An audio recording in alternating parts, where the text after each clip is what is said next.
प्राचीन समय की बात है। एक गांव में रामू नाम का गरीब किसान रहता था। उसके परिवार में सिर्फ वह और उसकी पत्नी रहती थी। किसान के घर में बहुत समय के बाद एक लड़के का जन्म हुआ। किसान और उसकी पत्नी बहुत खुश थे। सभी आसपास के लोग किसान को बधाई देने के लिए आ रहे थे। एक दिन सुबह का वक्त था। तभी किसान के घर के बाहर से एक साधु ने भिक्षा के लिए आवाज लगाई। किसान के घर में आज खुशी का दिन था, इसलिए उसने साधु महाराज को अंदर बुला लिया और उन्हें बैठने के लिए कहा। जब साधु महाराज बैठ गए तो किसान ने साधु महाराज से कहा, महात्मा जी, हमारे घर में बहुत समय के बाद बच्चे का जन्म हुआ है। आप कृपया करके इसका नामकरण कर दीजिए। साधु ने जैसे ही बच्चे को अपनी गोद में उठाया, तभी साधु ने देखा कि बच्चे की बाजू पर एक चिन्ह बना हुआ है जो राजयोग को दर्शाता है। साधु बच्चे की बाजू के ऊपर चिन्ह देखकर हैरान रह गया। किसान ने जब साधु को हैरान परेशान देखा तो उसने कहा, महात्मा जी, क्या बात है? आप इतना परेशान क्यों नजर आ रहे हो? साधु ने कहा, बेटा, मैं परेशान नहीं हूं, बल्कि मैं तो बहुत खुश हूं, क्योंकि तुम्हारा बेटा बहुत किस्मत वाला है। तुम्हारे बेटे की किस्मत में राजयोग लिखा है। किसान ने कहा, महात्मा जी, मैं आपकी बात समझा नहीं। आप क्या कहना चाहते हो? साधु ने कहा, बेटा, तुम्हारा पुत्र एक दिन राजा बनेगा। इसका विवाह 16 वर्ष की आयु में इस राज्य की राजकुमारी के साथ होगा और फिर यह इस नगर का राजा बन जाएगा। साधु की बात सुनकर रामू बहुत खुश हुआ।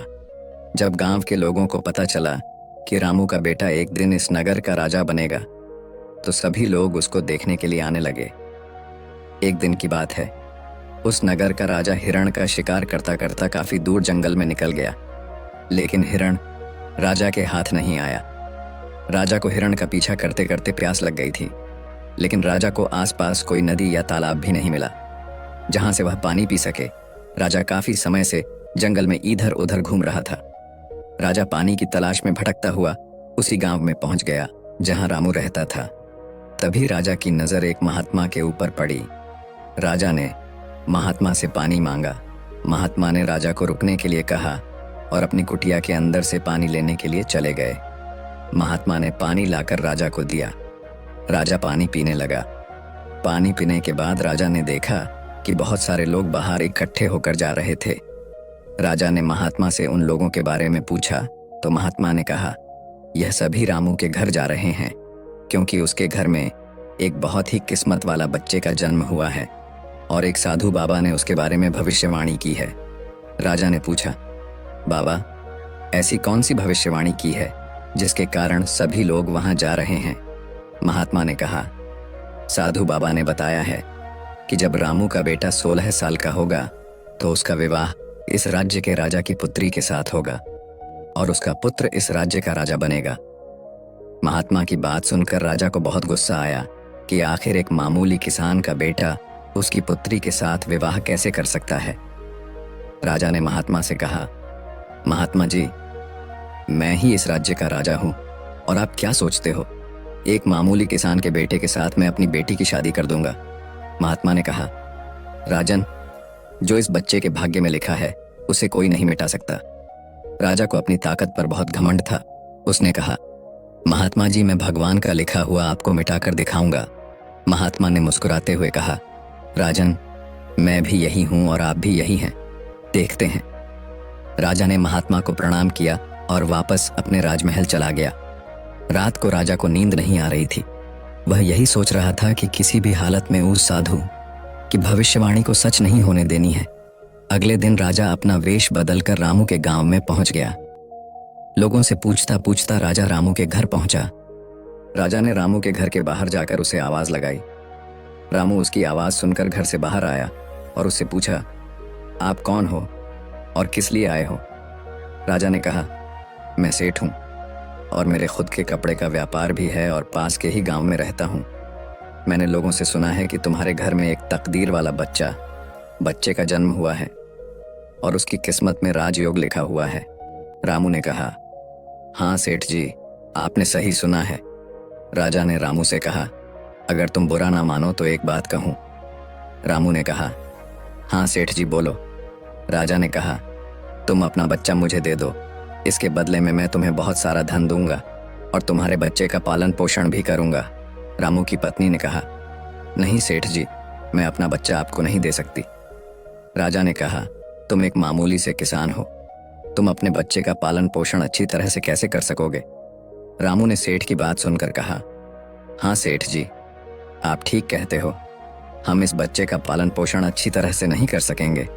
रामू की बात सुनकर उसकी पत्नी ने कहा, ठीक है सेठ जी, मैं आपको अपना बच्चा देने के लिए तैयार हूँ, लेकिन जब यह 16 साल का हो जाएगा तब आप मुझे इसे वापस कर दोगे?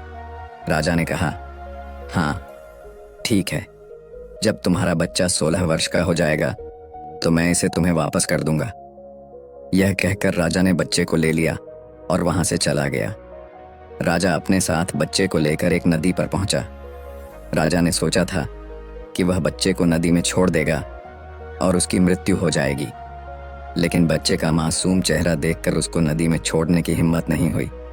बहुत सोचने के बाद राजा ने लकड़ी का एक संदूक लिया और बच्चे को संदूक में बंद करके पानी में बहा दिया। राजा ने सोचा संदूक गहरी नदी में जाकर अपने आप ही डूब जाएगा और यह बच्चा मर जाएगा। यह सोचकर राजा अब निश्चित होकर वापस राजमहल में चला गया कि अब यह बच्चा वापस नहीं आएगा और मेरी बेटी के साथ इसकी शादी भी नहीं होगी। मैंने भाग्य का लिखा हुआ मिटा दिया। उधर वह संदूक बहता हुआ एक नदी के किनारे पर पहुंचा, जहां पर एक धनवान सेठ सूर्य देवता को जल चढ़ा रहे थे। उस सेठ ने जब संदूक को खोलकर देखा तो उसके अंदर एक बच्चे को देखकर वह हैरान हो गए। उस सेठ की कोई संतान नहीं थी। सेठ उस बच्चे को अपने घर ले गया। सेठ की पत्नी बच्चे को देखकर बहुत खुश हुई। उसने जब सेठ से पूछा कि यह बच्चा किसका है, तो सेठ ने उसको बच्चे के बारे में बताया कि कैसे वह उस नदी में बहता हुआ मिला है। सेठ और उसकी पत्नी ने बच्चे के लिए भगवान को हाथ जोड़कर धन्यवाद किया। अब वह बच्चा सेठ के घर में पलने लगा। सेठ ने उस लड़के का नाम सूरज रखा था। इसी तरह धीरे धीरे 16 वर्ष बीत गए।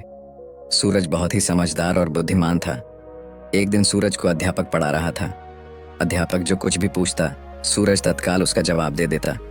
यह देखकर अध्यापक ने सूरज को कहा, तुम तो बहुत ही समझदार और ज्ञानी हो, तुम आगे चलकर बहुत बड़े आदमी बनोगे। अध्यापक सूरज की प्रशंसा कर रहा था कि तभी वहां से वही राजा गुजर रहा था जो किसी दूसरे राज्य में किसी काम से जा रहा था। राजा ने जब सूरज की तरफ देखा तो राजा वहीं पर रुक गया। राजा ने सूरज से पूछा, बेटा तुम कौन हो और कहाँ रहते हो और तुम्हारे पिताजी का नाम क्या है? सूरज ने कहा, महाराज मैं सेठ हीरालाल का पुत्र हूँ। यह पूछकर राजा वहां से चला गया। अपना कार्य करने के पश्चात राजा जब वापस आया तो वह सेठ हीरालाल के घर गया और उसने हीरालाल से कहा, तुम्हारा बेटा बहुत ही समझदार और बुद्धिमान है। सेठ हीरालाल ने राजा की बात सुनकर कहा, महाराज मैं उसका असली पिता नहीं हूं, मैंने तो उसे सिर्फ पाला है, लेकिन वह मेरे लिए बेटे से भी बढ़कर है। राजा ने सेठ हीरालाल से पूछा, क्या यह लड़का आपका पुत्र नहीं है? तो फिर यह लड़का आपको कहां से मिला? फिर सेठ हीरालाल ने राजा को सारी कहानी सुनाई कि कैसे वह उसे बहते हुए पानी में एक संदूक से मिला था। जब राजा ने सेठ हीरालाल की बात सुनी तो वह चौंक गया। राजा समझ गया था कि यह बच्चा वही है जिसे मैंने 16 साल पहले नदी में बहा दिया था। राजा और सेठ हीरालाल अभी बातें कर ही रहे थे कि वहां पर सूरज आ गया। राजा ने सूरज को देखा तो उसने सेठ हीरालाल से कहा, सेठ जी मुझे आगे किसी काम से जाना है, अगर आप अपने बेटे के हाथों मेरी एक चिट्ठी महारानी तक पहुंचा दो तो मैं उसको सोने की 50 मोहरें दूंगा। सूरज ने यह सुनकर राजा से कहा, हाँ महाराज क्यों नहीं, मैं आपकी चिट्ठी जरूर पहुंचा दूंगा। राजा ने चिट्ठी में चुपचाप एक संदेश लिखा और चिट्ठी के ऊपर मोहर लगा दी और चिट्ठी सूरज को पकड़ा दी और कहा कि बेटा यह लो, यह रानी तक पहुंचा देना। सूरज चिट्ठी लेकर चला गया। सूरज चलते चलते एक घने जंगल से गुजर रहा था कि वह रास्ता भटक गया। उसे रास्ता ढूंढते ढूंढते रात हो गई। सूरज रात गुजारने के लिए कोई जगह ढूंढने लगा। तभी उसकी नजर एक झोपड़ी के ऊपर पड़ी। सूरज ने सोचा, मैं रात यहीं पर बिता लेता हूं। यह सोचकर सूरज घोड़े से नीचे उतरा और झोपड़ी के अंदर चला गया। जब सूरज अंदर गया तो उसने देखा कि एक बूढ़ी औरत खाना बना रही थी। बूढ़ी औरत ने सूरज को देखा तो उससे पूछा कि बेटा तुम कौन हो और बिना इजाजत अंदर क्यों आए हो? सूरज ने अपने बारे में बताया कि वह रास्ता भटक गया है इसलिए रात गुजारने के लिए यहाँ पर आया है। सूरज की बात सुनकर बूढ़ी औरत को उसके ऊपर दया आ गई। लेकिन फिर बूढ़ी औरत ने सूरज से कहा, बेटा तुम्हारा यहाँ पर रुकना ठीक नहीं है, क्योंकि यह डाकुओं का अड्डा है। अभी कुछ ही देर में डाकू आने वाले हैं।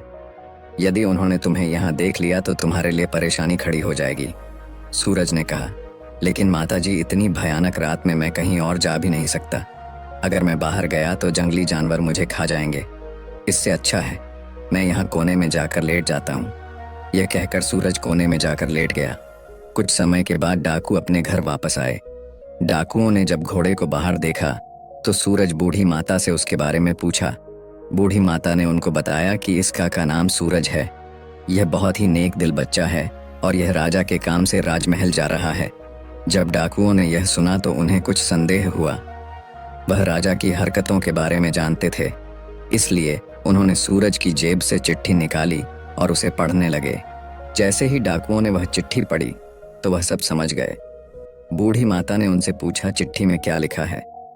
उनमें से एक डाकू ने बताया कि चिट्ठी में लिखा है कि जैसे ही यह लड़का तुम्हारे पास पहुंचे, इसको उसी समय मरवा कर कहीं दूर दफना देना। यह काम मेरे पहुंचने से पहले हो जाना चाहिए। बूढ़ी माता ने जब यह बात सुनी तो बोली, यह राजा कितना दुष्ट है, जिसके हाथों चिट्ठी भिजवा रहा है, उसी को मरवाने का आदेश भी दे रहा है। ये सोचकर बूढ़ी माता ने सोचा कि मुझे इस मासूम को बचाना चाहिए। उसने डाकुओं से कहा।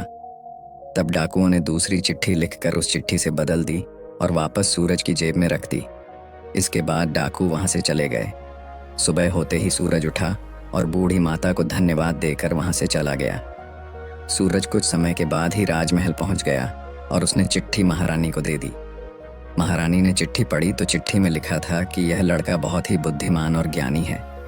यह राजकुमारी से विवाह करने लायक है, इसलिए मेरे आने से पहले ही तुम इसका विवाह राजकुमारी से कर दो।